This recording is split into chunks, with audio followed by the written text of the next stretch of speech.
Hey, here we go. How are you doing, Kristjan? Cool. So we are now live. Just going to cue that up so it's a bit squarer. There we go. So how you doing? Good, man. How are you? Yeah, good. So obviously we've got a couple of minutes before the live event actually goes. Before we're meant to go live.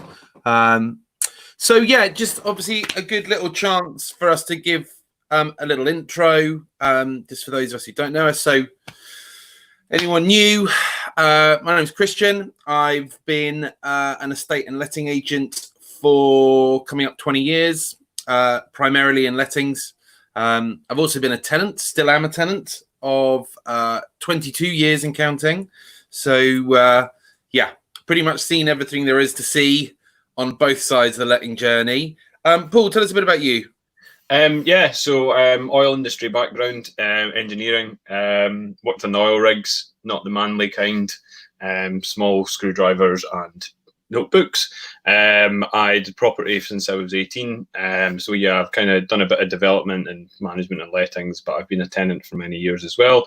And owned a social living concept in southwest London called Caledonia. So I've seen all the kind of stresses that tenants go through, and we created a really cool concept to fix a lot of those problems. And then HMO Services London and now Yuno. So compliance is what we do. Sexy. That is sexy, isn't it, Chris? I'm trying to make it a little bit more fun. That's why we've got a cool name. I think it's a cool name. Oh, that's good. So, okay, so it's 10:30. We're going to give it another minute or so just to see if we get a few more eyeballs on here. Just say, guys, anyone watching, do comment. We should be able to see your comments come up on my dashboard. Just be trying to get my screen off my glasses. I thought you were trying to fix your hair there, Kristjan. No. Why mess with perfection? But but no, my glasses. The one thing really annoys me having massive glasses. I just get a massive screen reflection. But you look really cool though, so it's kind of like there we go. Flattery will get you everywhere, Paul. So it's all good. all good. Cool. All right. So yeah, let's just start talking about this. So property licensing. Paul, talk to me. What is this property licensing thing? What is it? Right from the kind of basics. Well, I mean, being Scottish, I've got to kind of take responsibility for this because it kind of started off because unfortunately there was a house fire in some student accommodation in Glasgow. Okay. Bars on the windows, etc., and a lot of the tenants died during that fire. I believe the property was over 3 stories, so they did a lot of kind of research around that time, and that's why they came in with the original kind of mandatory licensing before the change in October 2018. So 3 or more stories, 5 or more tenants from more than one household sharing facilities. That's how they kind of came out with it. And the research, they found that you were 16 times more likely to die in a house fire if it was over 3 stories, and 6 times more likely if you were just in a kind of HMO. So that's kind of where all the kind of regulation came from, and then it kind of fell out from there. Cool. So you mentioned a HMO in there. Mm-hmm. Let's just flesh that out a little bit. What's a HMO? Oh, it's a little bit complicated. There's several kinds of HMO, and the boring part of it goes from 254 to 260 in the Housing Act. But to really simplify it, you've got 254 and 257 HMOs. So a 254 HMO is 3 or more tenants from more than one household sharing facilities. So you could have 2 sisters and a friend living together in a beautiful flat, and all in the same tenancy agreement, and it could be a HMO. And so HMOs, we're talking about houses in multiple occupancy, right? Yep. That's what HMO stands for. So obviously you've got that framework. Now I think what most landlords find confusing, baffling, is the fact that every borough is allowed to have their own framework to that licensing, right? Yeah. So I think before we go into that, I don't know whether to confuse things at the moment of time, but let's just stick to the licensing part of it. The easiest way I explain it is you think of 3 things, right? You think of defining what a HMO is, Then you define whether you need licensing or not, and then you define whether you need planning or not, and it's all kind of three totally separate things. And that makes it a little bit easier to understand. And then you have to remember that when licensing is in effect, it could be most properties need a license are not a HMO. Yeah, they're family homes or one or two people, so it can be really, really confusing. And then, as you say, you've got this other layer of confusion that, you could be in one ward, one borough, and you cross over the street and you're in another borough and you have totally different rules. Really confusing. Yeah. And then you're within one borough, and the rules change from ward to ward or street to street. Or you could be at one side of the road and it doesn't licensing doesn't, you don't require licensing, but on the other side of the road you do. Pretty confusing. That's why I think for landlords, right, it's super confusing. I mean, I think for agents, it definitely keeps us on our toes, but I think we're aware of the complexity and the variety of licensing schemes. But I think it's quite an easy mistake for a landlord to make, right? If they own a few properties, they look at one of their properties and they go, oh, no, that doesn't need a license. Great, I don't need to get license on any of my properties. But actually, no, every property is individual based on its location, based on the makeup of the structure of the property, the occupancy of the property. Exactly. Yeah, exactly. If you're in a flat and on the lower floor you've got a commercial property within the building, that could make it licensable. It changes all the time. On average, licensing changes every 9 days. So you could check today, but you might be fine. But tomorrow your house might not fine. You might need a license the next day, or you might plan the next day. And so before we sort of go into deeper detail on this, so if you're a landlord who's watching this and they're like, do you know what? I don't know if I need a license. I've been renting for years. I've never had any problems. Never had an unhappy tenant. I'll just give it a miss. What are we sort of looking at? What are the repercussions for that? Yeah. And firstly, it is a really common thing. I mean, I had a great woman on the phone today, Karen, and she's just really lovely, and she manages her own property. It's over the road from across the road from our own house. She manages it herself because it's so close. And she was like, I just didn't know anything about this. And she goes, I don't have a letting agent. I manage it myself, and where am I supposed to get the information? So yeah, it's a really common thing. So firstly, people don't know, and then, as you say, it's like if you do know, it's like, well, I don't want to give the council any money, I don't want to, etc. So yeah, I mean, I don't. It's really hard to talk about this without it sounding scary, because it is scary. It's yeah. I never want to kind of feel like it's some sort of big kind of scaremongering campaign, but like the council have got some amazing powers under this. It's not like, I mean, planning, they've got some powers, but licensing's unreal with the powers that the council have been given. They can fine you £30,000 per offence. So that could be, you could fall foul to multiple offences within one property, for example, some or escape routes or fire safety or room sizing or overpopulating the house, etc. So they've got those sort of powers. It can then, if you don't do what they say within a certain timeline, etc., and it's really confusing. The documents that they give you, are very threatening. They give you deadlines to do things, very short deadlines as well. Yeah. Here's a letter that, and in 14 days we need you to respond, or this will happen, and you're just sitting there, and it's really complicated because they address multiple parts of the Housing Act, which is law, and yeah, it's really scary for London. Well, I mean, I found some interesting stats, and this is just for London only. This was extracted from the Mayor of London's report. Yeah. So in London so far, there've been over £5 million worth of landlord fines. The largest single landlord fine has been £100,000. Yeah. And this is in London. I think there's actually been some worse cases outside of London, actually. I think there's been some higher fines outside London. The highest fine on an agent, and that's the interesting thing as well, because, landlords need to beware. Don't just assume that because you've got a letting and or managing agent looking after your property, that they're on top of it. A good agent will be, right? A good agent will be, but landlords need to beware. They need to be on top of this. But But interesting, actually, the highest agent fine, higher, £167,000. Yeah, that's still the top. Serious money. But the average fine, I mean, to scale it down, like you said, we don't want to scaremonger people. To scale it down, the average fine is just shy of 4,500 quid. Yeah, that's interesting. Yeah. I think for most landlords, you're going to be looking at somewhere between 2 to 3 months rent in London.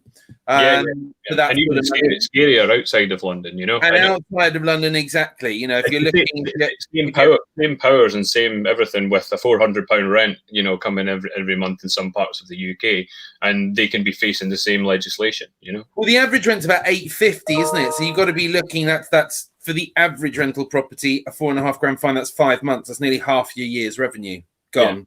Yeah, exactly. That's on a single offence, right? Like you said, you could have multiple offences. Now, also, I think I'm right in saying, I think my dog is about to try and disturb our live event by trying to get into my workroom. I can see her behind the door. Now, I think I'm right in saying as well, if you don't have the applicable property licence, you can't serve a legally valid notice. Yes. So, it's a legally valid under Section 21, if that's even still a thing. You can't and which becomes a huge problem when you have and obviously, as you know, there's I don't know if the viewers know, there's the rent repayment order, so tenants can claim back up to 12 months worth of rent if you haven't licensed your property. There's a few other things that you can actually claim back a rent repayment order, but that's the most common, as in the tenants have figured out the landlord's not had a license, which becomes difficult. So basically, you could end up doing a repayment, getting fines, and be stuck with a tenant that you no longer want in the property. Exactly. For whatever reason, whether you want to relet it, whether you want to address the issues with the property, whatever it is. If they don't want to leave, you're stuck. And you and I both know, Paul, submitting these license applications, the councils aren't quick, right? They aren't, no. And in general terms, I mean, like, as long as you've applied, it usually comes down to like who acts first. So you get a lot of calls, we get a lot of questions around, you know, am I in trouble? What do I need to do? Etc. etc. If the council hasn't contacted you, if you make that first step and you say, I'm a good landlord, I would like to apply. And even most councils, if they kind of catch you, they've sent you a letter and says, and you've not overcrowded, you've not done X, Y, and Z. You know, you've just kind of been caught out that you didn't know the legislation. They'll give you a couple of weeks to kind of get on top of it before they start laying out the fines. You know, they will give you some time, but in general, it's about acting first. It's about not burying your head in the sand. Know that the council are in general reasonable people. If they're not reasonable people, then there are experts out there that you can get in contact with and take you on. I'll talk more about what an actual expert is in this case. Actually, let's talk about it just now. The key, you know, what we stand for is an expert is qualified, experienced, and accredited, and that's what's really important. I get called this licensing expert, and apart from it being a really cool title that I'm very proud of, I definitely am not an expert. Like, an expert is on average is always going to be better if they're qualified, experienced, and accredited. So in licensing, that's an environmental health officer, degree qualified environmental health, qualified and experienced in local council or private industry, and accredited by the Chartered Institute of Environmental Health. That's what we do. That's what we stand for. And it's really simple. Don't take it. If you phone up your property manager, etc., there is some really great agents there that have got some great training, just like you guys. But on average, if you want to take some serious advice, take it from somebody that's actually accredited to give you advice, not even me. But you need to be really alert, don't you? I mean, thanks for the compliment, but I mean, we're a super diligent lettings agency at our company, and you know, we try to be at the forefront of regulatory compliance and not just licensing everything. But you know, I've got to be honest, we've been called out a couple of times. We've got property. I mean, we cover a broad area, so again, we've got the challenge with London. You've got lots of small boroughs relatively close together, so even a relatively small portfolio like ours, you know, we can fall into 12 different boroughs with all their different licensing schemes. So, you know, when I say we've been caught out, luckily there was, you know, we weren't fined, we weren't slapped on the wrist, none of our landlords were punished, but there was a change. I think it was in the Tower Hamlets licensing laws. I think they brought out a new license we received nothing about it. No email, no letter in the post, no notification. It was really more. I think we went to their website just to look something up, and it was like, they've added a new license, and we quickly were like, right, got our management team on it, and literally within an hour, I'd sort of checked our portfolio. But I think we had 2 properties that should have had that applicable license. I mean, you're lucky in London. It was about 3 months old, and like I said, we consider ourselves diligent, right? This is what we do day in, day out, and I think that's the important thing is for any landlords watching this. Yes, this might be your job. This might be a serious part of your income, but for most landlords, this is not what you do 24/7. You don't wake up every morning and from the start of the day to the end of the day, you're not constantly assessing all your regulatory requirements, what's changed, what's new, what's not, And I mean, just you mentioned there, check the council's website. I mean, it's crazy. I mean, in London, they're pretty hot on it, but I mean, the information on council's website is not always correct. I was on a council's website the other day, and it still referenced mandatory licensing over 3 floors in England. I'm like, why? It's changed. And I mean, even if so basically Hammersmith and Fulham came out the additional licensing scheme. Now, so the additional HMO licensing scheme was applicable to all 254 HMOs, as we discussed. And the really confusing one is a 257 HMO. Right. So that's a building of self-contained flats, but the building has to have been a converted building of self-contained flats, right? And it has to did not comply with building regulations and still does not comply, is the statement basically. So basically, if you don't have a building certificate, you've got a converted building, then it could be an S257 HMO. And basically, it's the other statement within it, which is a little bit harder to even then. It's less than 2/3 are owner occupied. So anyway, if you have a building of multiple flats that's been converted, have a look into that 257 HMO. And it's really important that it doesn't matter. There's a lot of things that come into this kind of regulatory stuff. It's like, if I don't need a license, I don't need anything. You do. You might still need a fire risk assessment. There's HSS that still applies. You've got the regulatory form or if it's applicable. You've got all these kind of other regulations. HMO Management Regulation 2006 for 254 HMOs. HMO Management Regulation 2007 for 257 HMOs. They're all things an absolute minefield. And the councils, when you phone them up or on their website, just aren't that helpful. I mean, Hammersmith and Fulham up until what was it, about 10 months ago?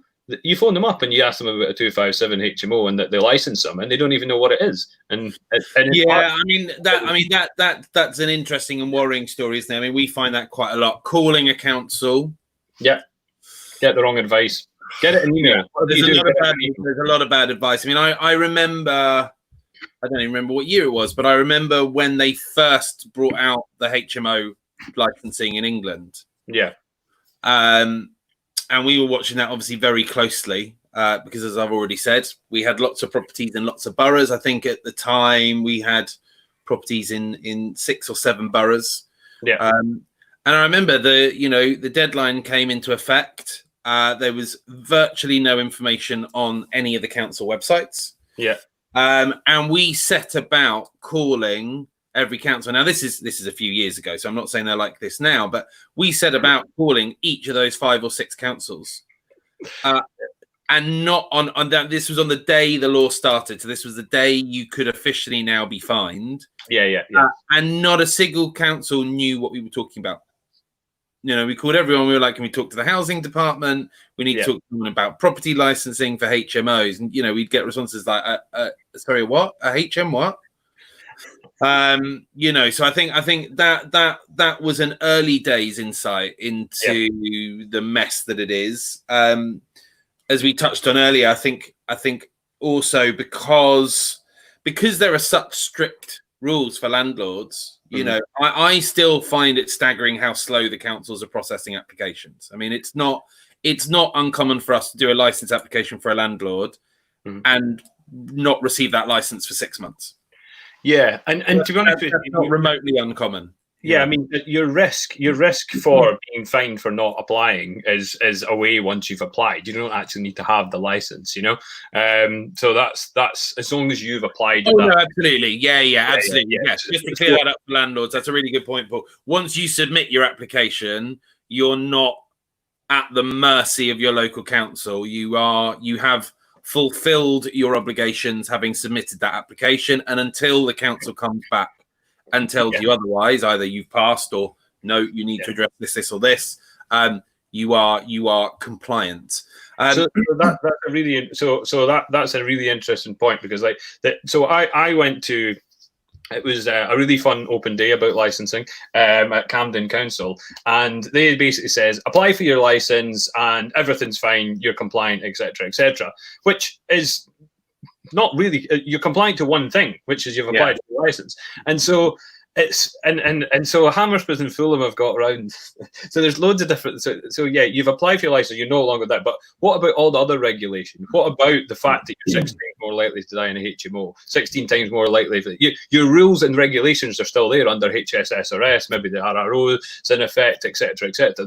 It's not just like a one size fits all. It's fine. And then also, even if you just do what the council say when it comes to upgrades, you're still not. It still doesn't mean that you're absconded from all risk, basically, which is really frustrating. But it's so, I mean, obviously we've talked about HMOs. I mean, you've got what is there? You've got mandatory, selective, and additional licensing schemes, don't you, in most boroughs? Depending on what they see fit.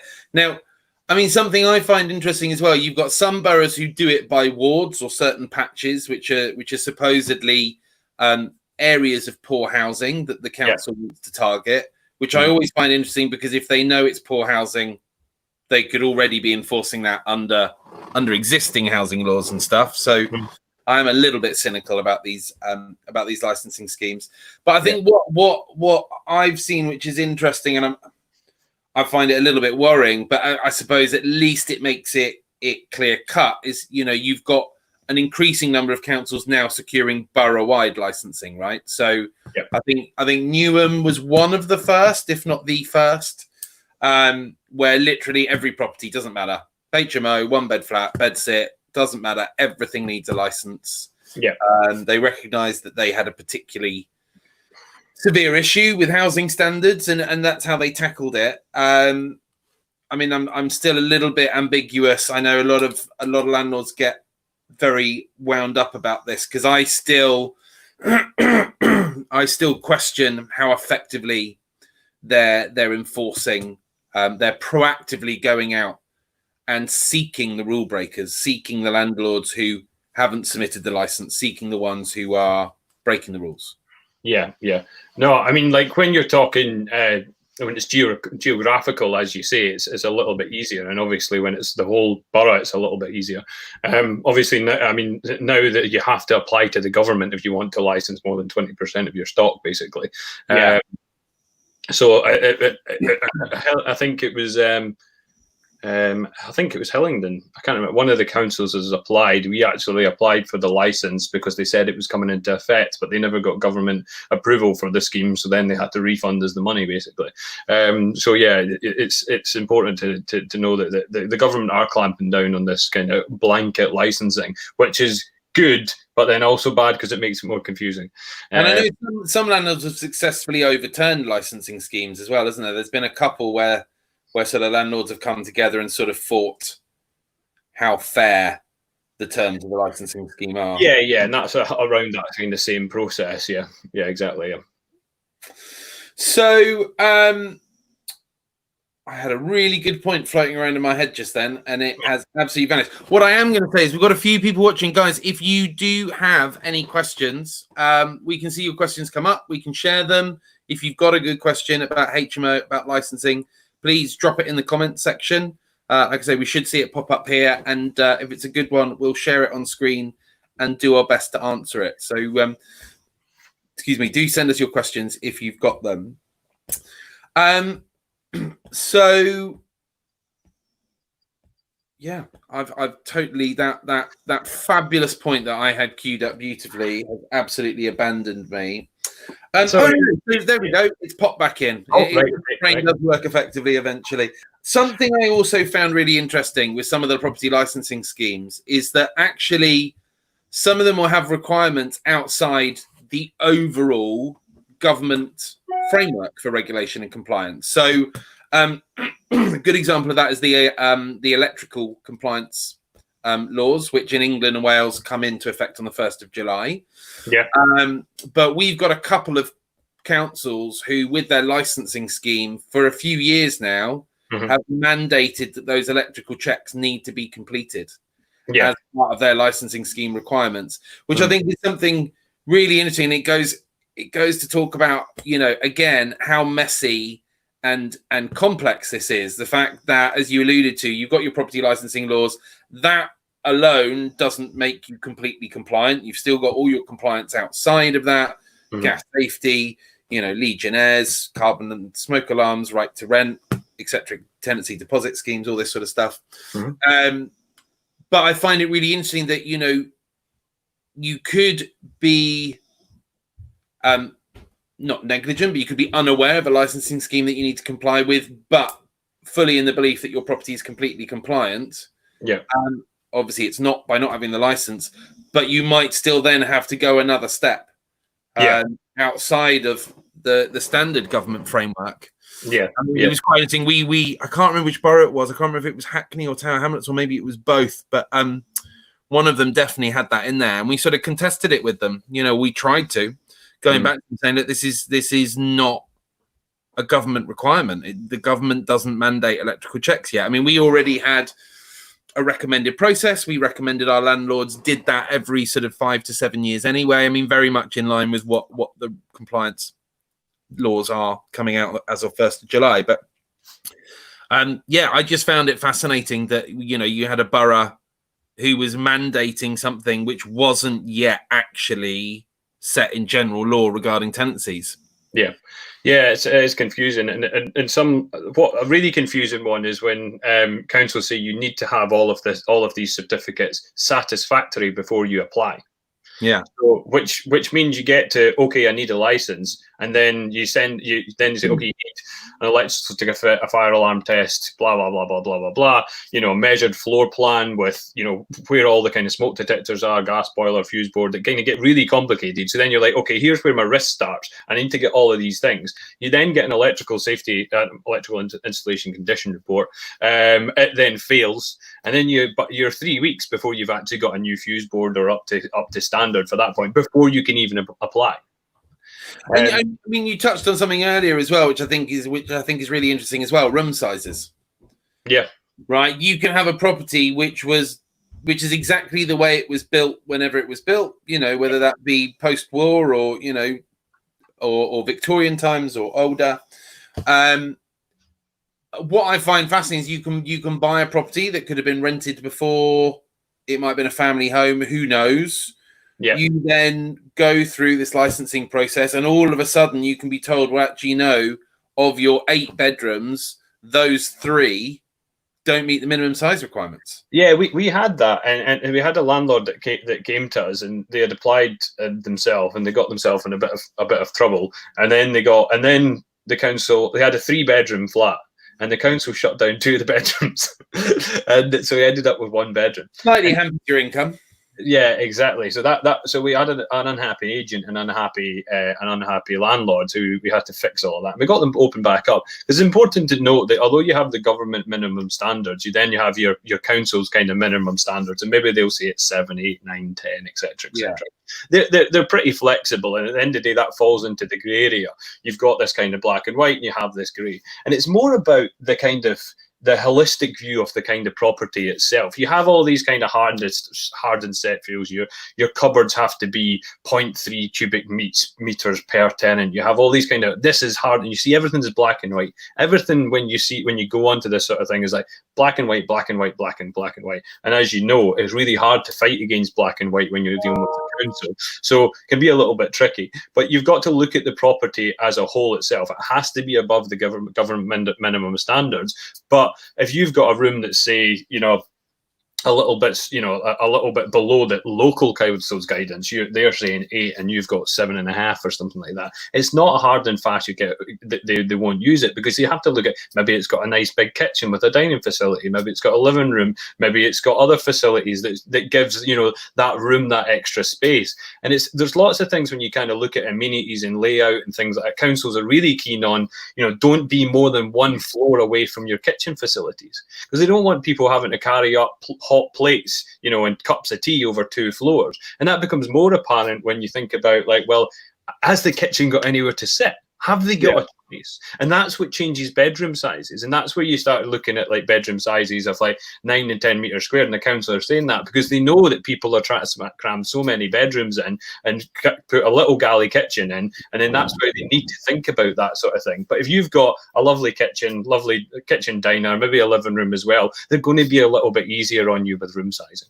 Cool. So, Paul, believe it or not, we've pretty much flown through our half hour. We're into the last couple of minutes. So, I warned you. I told you half an hour goes quick. Thank you very much. Don't have problems chatting. So, I think what I think is really nice to do is to try and give landlords like a bit of help and a bit of advice, sort of coming off the back of this. So, so what I'd say is, obviously, if you're a HMO landlord, you can see Paul knows his stuff. Go on their website, check out Go Yuno. The company is actually Yuno, but the website is GoYuno. Is it .com or .co.uk, Paul? .com. So go on there, check them out. Obviously, just other things to think about. If you're not yet, whether you are or aren't using a letting or managing agent, talk to your agent. Don't assume that they are on top of this. I think that's the same of whether it's nationwide corporate or a 3-man band round the corner from you. I would just don't assume that they have been on top of this. So check in with them, check in to see if they have looked into this for you already and whether you qualify. Whatever they say, don't just take it at face value. As you've said, Paul, go to the council website, look at what it says on the council, try and understand what the requirements are and whether that applies to you. And I'd say that if you are using an agent and you find the council information confusing, involve your agent in that conversation. Drop them an email and say, here's the link to the licensing page. I'm a bit confused, because of this point and this point. Do I need a license or not? Are you, get something in writing, get confirmation on it. There's also some cool resources out there. Obviously, the NLA and RLA have recently joined forces. So if to become the NRLA, imaginatively. So if you're a landlord watching this and you're not a member of the NRLA, do check them out. Having merged, that is the largest single landlord body. You'll find lots of helpful resources in there, lots of help, tips, advice. They also have legal support that you can call in and get help on. So well worth checking them out. Interesting as well, the NRLA have a partnership with another very cool company called Camma Data, which used to be called Get Renter. And they are sort of like a property, very purely a property licensing sort of data platform. So again, I don't think Camma actually facilitate the actual application, but they just help you identify if your property needs something. So that's Camma, K-A-M-M for mother, A, data. And they've got some very cool data sets. And I think they've got a partnership with the NRLA. So I think landlords, I believe I'm right in saying landlords with portfolios of up to 16 properties, which is going to be, bearing in mind the average landlord has 2, that is going to be probably 90% of the marketplace. They have an arrangement with Camma where you can go in and check licensing on there. So that's a nice, clean dashboard that just makes it easier to identify things. So, just it's don't assume, right, Paul? I think it's, be absolutely certain, as with pretty much all regulatory compliance, don't forget as a landlord, the buck stops with you. Having an agent involved, yes, they might get a slap on the wrist for being non-compliant as well as you. But with pretty much all laws, fundamentally, it falls on you to make sure that your property, you're the main beneficiary. you need to make sure that your property is compliant, not just, as we touched on, not just with the complex space of property licensing, but all the other regulatory matters outside of that. And that is constantly changing. And the government loves doing this interlinked legislation stuff. So as we touched on, if you're meant to have a property license and you don't, that can affect your ability to serve a legally valid Section 21. Same with a lot of the safety measures, actually. Same with your gas safety, your electrical cert. There are lots of things, your deposit registration. There are lots of things in there that if you're not careful, you've obviously got fines and things that you can get penalised for, but it can also seriously affect your ability to get your property back. So do check those out.